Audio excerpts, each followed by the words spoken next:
Okay, here's a probability question. Again, it's near the end of the paper, so it's usually two-event probability question.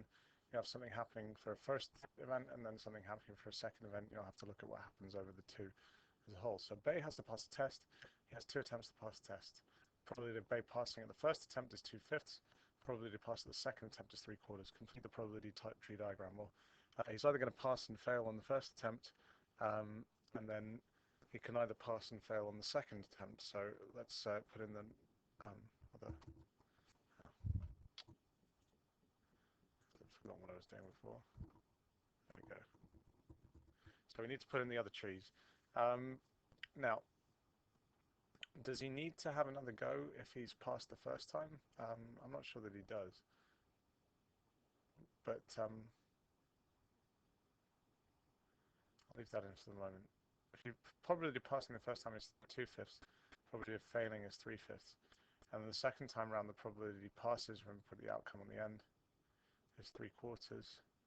And the probability of failing is going to be 1/4. Now, unusually this time, because if he's passed once, he doesn't really need to take the test again, so we don't actually need to have this top section, so I'm going to delete those.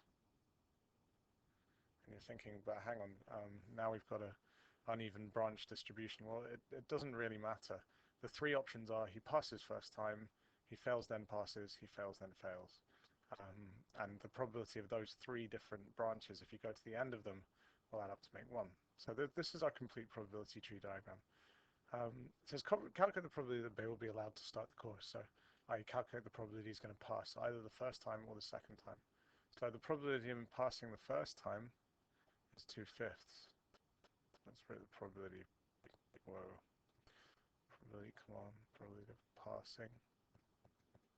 So it's going to be 2/5 if he passes the first time.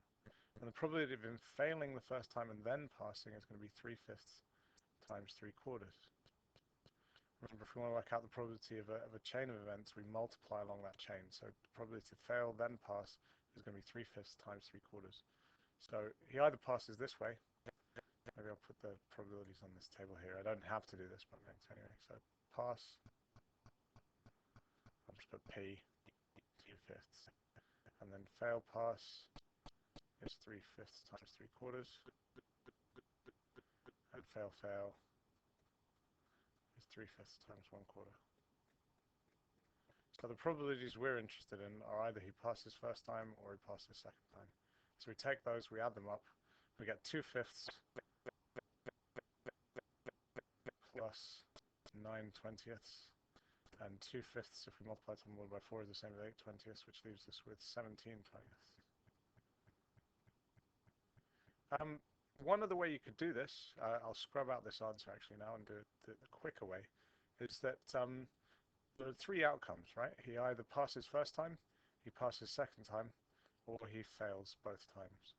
And so long as he doesn't fail both times, he will start the course. So another way of doing it would be to work out the probability he fails, and then the probability passes will be 1 minus that. So it's equal to 1 minus the probability of him failing. And probability of him failing is 3/5 times 1/4. It's the probability he fails both times. 3/5 times 1/4 is 3/20, which gives us 17/20. So that's a slightly quicker way of doing it.